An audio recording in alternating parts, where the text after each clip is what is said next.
This lockdown and the effect of it, it's the daily wage workers and migrant laborers who are the worst hit. Several of them fear that hunger could actually kill them even before the virus. With no means to earn bread and butter for themselves and their families, the world's biggest lockdown has left them with nothing to fall back on. Sir मैंने अभी तो खाना नहीं खाया है, पैसे भी नहीं थे चाय पीने के लिए, इसलिए घर के सर भी भूखे और हमारे पूरे मजदूर लोग भी भूखे। While India fights the war on coronavirus, many have another war to fight, the one for livelihood.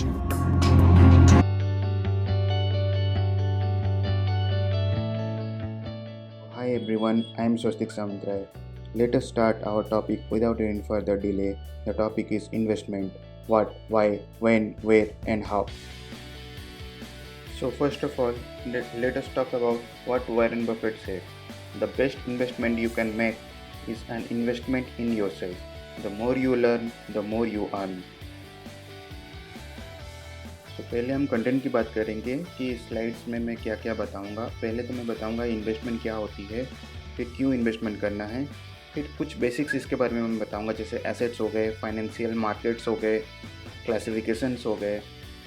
फिर उसके बाद हम बात करेंगे कि कंपाउंडिंग की पावर क्या होती है। जैसे हम बचपन में पढ़े होते हैं क्लास 8-9 में कि सिंपल इंटरेस्ट क्या होता है, कंपाउंड इंटरेस्ट क्या होता है, but because the compound interest का जो फॉर्मूला होता है वो बहुत कॉम्प्लेक्स होता है, इसलिए हम उसे इग्नोर मारते हैं। लेकिन ऑन ए लॉन्ग रन ये हमें बहुत ज़्यादा ही इंटरेस्ट में प्रॉफिट्स दे के जाता है, तो इसके बारे में भी हम बात करेंगे। फिर उसके साथ हम बात करेंगे इन्वेस्टमेंट प्लान्स क्या होते हैं, कब और कहाँ करना चाहिए। तो पहले हम इन्वेस्टमेंट की बात करते हैं कि क्या होता है इन्वेस्टमेंट। इन्वेस्टमेंट क्या होता है कि जब आप पैसे कहीं पे इन्वेस्ट करते हैं या फिर कहीं पे रखते हैं और फ्यूचर में वो पैसे का वो वैल्यू उसका बढ़ जाए। और हम इसे क्यों करेंगे? क्योंकि हमारा लाइफ को सिक्योर करने के लिए, महंगाई को मात देने के लिए, क्योंकि महंगाई से फिर हमें इनकम नहीं होता है ज़्यादा, तो हम महंगाई में कैसे हम बचत कर सकें, फिर जल्दी रिटायर कर सकें हमारे लाइफ में, फिर टैक्स सेव कर सकेंगे, और विथ टाइम हमारा जैसे नीड्स बढ़ जाता है या घट जाता है उस हिसाब से हम कैसे उसको मैनेज करेंगे। जैसे कोविड में हो गया तो उसमें इनकम ऑलमोस्ट ज़ीरो हो गया था, और उस वक्त हम सेविंग से अपना गुजारा कैसे कर सकते हैं। सो पहले हम बेसिक्स की बात करेंगे। तो बेसिक्स में जैसे एसेट्स हो गए, एसेट्स में दो प्रकार के एसेट्स होते हैं, एक तो रियल एसेट्स हो गए और दूसरा फाइनेंशियल एसेट्स हो गए। रियल एसेट्स क्या होते हैं? जो टेंजिबल होते हैं, जिसको आप छू सकते हैं, जिसको आप महसूस कर सकते हैं, जैसे हो गया बिल्डिंग्स, लैंड, कमोडिटीज़, सर्विसेज। जबकि फाइनेंशियल एसेट्स हो गए जो इनटेंजिबल होते हैं, जिसको आप छू नहीं सकते, जिसका एक फिजिकल एग्जिस्टेंस नहीं होती है, जैसे कि बॉन्ड्स हो गए, स्टॉक्स हो गए, क्रिप्टो करेंसी हो गई। फिर हम बात करते हैं मार्केट की। मार्केट दो प्रकार के होते हैं, एक तो प्राइमरी मार्केट होती है, दूसरा सेकेंडरी मार्केट होती है। प्राइमरी मार्केट में क्या होती है कि जो कंपनी होती है वो आईपीओ लाती है, वो अपना शेयर्स लाती है। आईपीओ मतलब इनिशियल पब्लिक ऑफरिंग्स। वो क्या करती है, वो उसको मार्केट में बेचने के लिए लाती है और ट्रेडर उसे खरीदते हैं, तो वो प्राइमरी मार्केट में आता है। फिर वही ट्रेडर जब दूसरे ट्रेडर को बेचता है वो सेकेंडरी मार्केट होते हैं। फिर हम बात करते हैं क्लासिफिकेशन। क्लासिफिकेशन क्या होता है कि ऑब्जेक्टिव्स होते हैं कि मैच्योरिटी भैया अगर 1 साल के अंदर है तो उसे हम क्या बोलेंगे, मनी मार्केट। अब जब मैच्योरिटी ज़्यादा होती है 1 साल से तो उसे हम बोलेंगे कैपिटल मार्केट। तो हमारा बेसिक ऑब्जेक्टिव क्या होता है कि भैया मिनिमम रिस्क में ज़्यादा प्रॉफिट करेंगे विद इन लेस टाइम। तो अभी हम बात करते हैं कंपाउंडिंग की पावर। जैसे मैंने बताया था आपको कंपाउंड इंटरेस्ट के बारे में कि मान लीजिए कोई 25 साल का आदमी है, वो 10,000 रुपये हर महीने at the rate 15% compounded annually save करता है, तो 45 साल में उसके पास 1 करोड़ रुपया हो गया होगा, और हर 5 साल में उसका पैसा डबल होते जाएगा। जैसे 50 साल में 2 करोड़ हो जाएगा और 55 साल में 4 करोड़ हो जाएगा। मैं समझ सकता हूँ अभी आप क्या सोच रहे होंगे कि भैया 25 दिन में पैसा डबल। हाँ, 25 दिन में तो नहीं, बट 5 साल में ज़रूर डबल हो जाएगा पैसा। फिर हम एक एग्जाम्पल की बात करते हैं कंपाउंडिंग का पावर के बारे में कि मान लीजिए एक कंपनी है, एक एम्प्लॉयर को रिक्रूट करता है और 2 साल का कॉन्ट्रैक्ट देता है, और उसके पास 2 ऑप्शंस देते हैं। ऑप्शन ए की सैलरी तुम्हें मिलेगी महीने में 1 लाख रुपये, और ऑप्शन बी कि पहले महीने में आपको 1 रुपया मिलेगा और हर महीने आपका पैसा डबल होते जाएगा। तो आप कौन सा ऑप्शन चूज़ करेंगे? मोस्ट लाइकली आप ऑप्शन ए सिलेक्ट करेंगे, लेकिन the real answer is option B. क्यों? चलिए देखते हैं। ऑप्शन ए जब आप लेते हैं, आप कॉलम 3 के लास्ट रो में देखिए, दिसंबर 2023 तक आपके पास 24 लाख रुपए होंगे, क्योंकि 24 महीने हैं 2 साल। जबकि आप ऑप्शन बी लेते हैं तो कॉलम 5 के लास्ट रो में देखिए, आपके पास होगा 1,67 lakh almost. So this is the reason why I told you कि कंपाउंड इंटरेस्ट का पावर क्या होता है कंपेयर टू सिंपल इंटरेस्ट। तो जो ऑप्शन ए था वो सिंपल इंटरेस्ट है, और जो ऑप्शन बी है वो कंपाउंड इंटरेस्ट है। सो किसी महापुरुष ने कहा था, compound interest is the 8th power of the world, he who knows it और understands it earns it, he who doesn't pays it.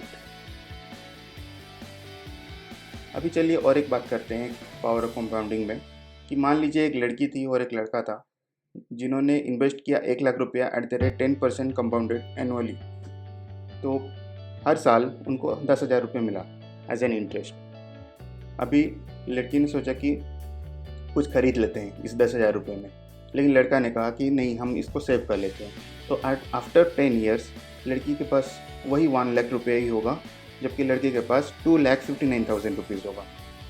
अब अभी देखिए फ़ायदा लड़का का होता है, क्योंकि वो 10,000 रुपये अपना सेव करते जाता है, तो हर साल वो 10,000 के ऊपर भी 10% का इंटरेस्ट लगता है।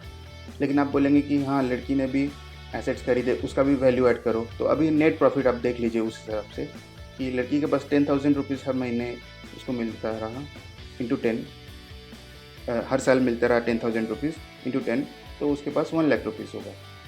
जबकि लड़के के पास 2.59 लाख था और 1 लाख उसने इन्वेस्ट किया था, तो उसका नेट प्रॉफिट हो जाएगा 1.59 लाख।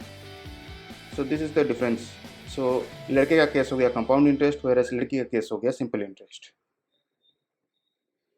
तो अभी हम कंपाउंड इंटरेस्ट का इतना बात कर लिए हैं, तो उसका कंपोनेंट्स के बारे में बात कर लेते हैं। उसका 2 कंपोनेंट्स होते हैं, एक तो रेट, क्या रेट में आप कंपाउंड इंटरेस्ट लगा रहे हैं, दूसरा कितने टाइम तक लगा रहे हैं, that is time of compounding. तो पहले बात करते हैं रेट ऑफ कंपाउंडिंग। तो मान लीजिए फिर से एक लड़का था, एक लड़की थी, दोनों के पास 10 लाख रुपए थे।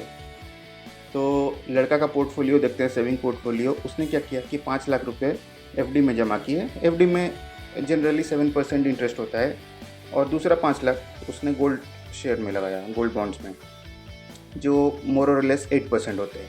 जबकि लड़की ने क्या किया, 5 लाख रुपए अपने सेविंग्स अकाउंट और इंश्योरेंस जो ULIP है, अपने इमरजेंसी फंड के हिसाब से उसने इन्वेस्ट किया 5 लाख, और बाकी का 5 लाख उसने इक्विटी में रखा, इक्विटी म्यूचुअल फंड, जिसके बारे में हम आगे चल के बात करेंगे। उसका इंटरेस्ट अराउंड 18% होती है। तो अभी देखिए आपको क्या लगता है, किसका पोर्टफोलियो अच्छा है, लड़का का या लड़की का? आपको लगेगा शायद लड़के का अच्छा है क्योंकि ये मोर सिक्योर्ड है, but I must tell you लड़की का पोर्टफोलियो ज़्यादा अच्छा है, क्योंकि 20 साल के बाद आप देखिए लड़के के पास 43 लाख है, जबकि 1.47 करोड़ है लड़की के पास।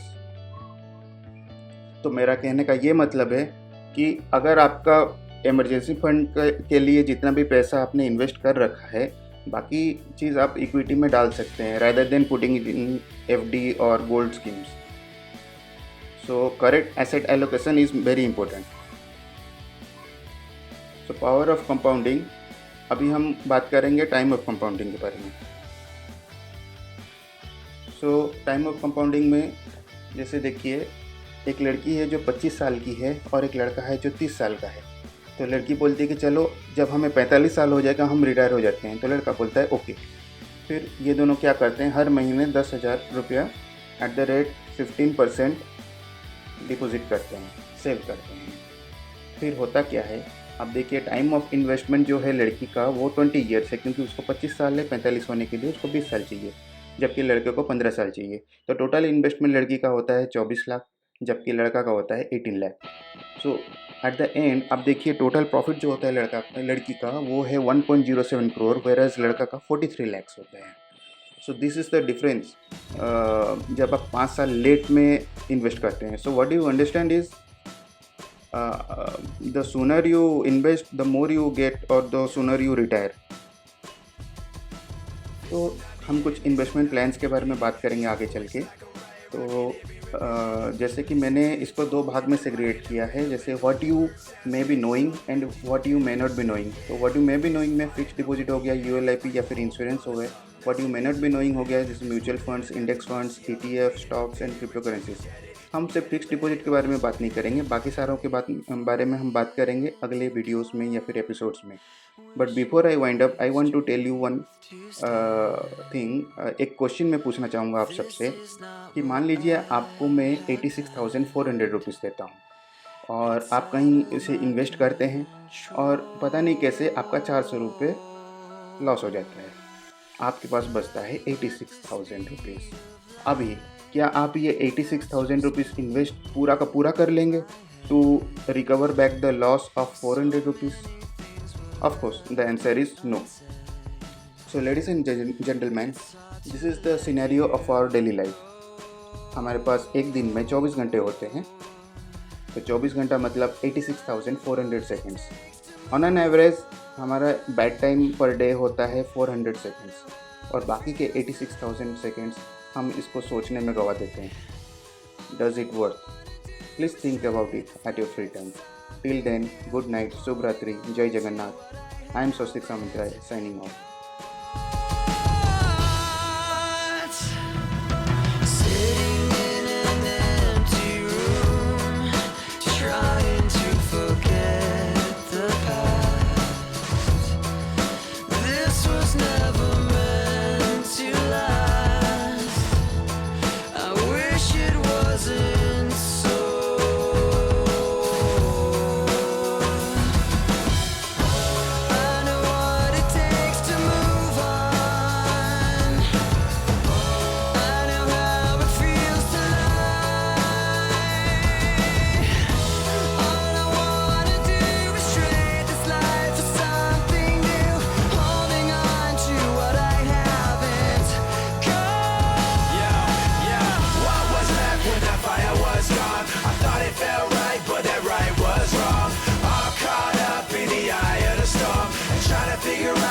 Like moving on, and I don't even know what kind of things I said. My mouth kept moving and my mind went dead. So picking up the pieces now, where to begin?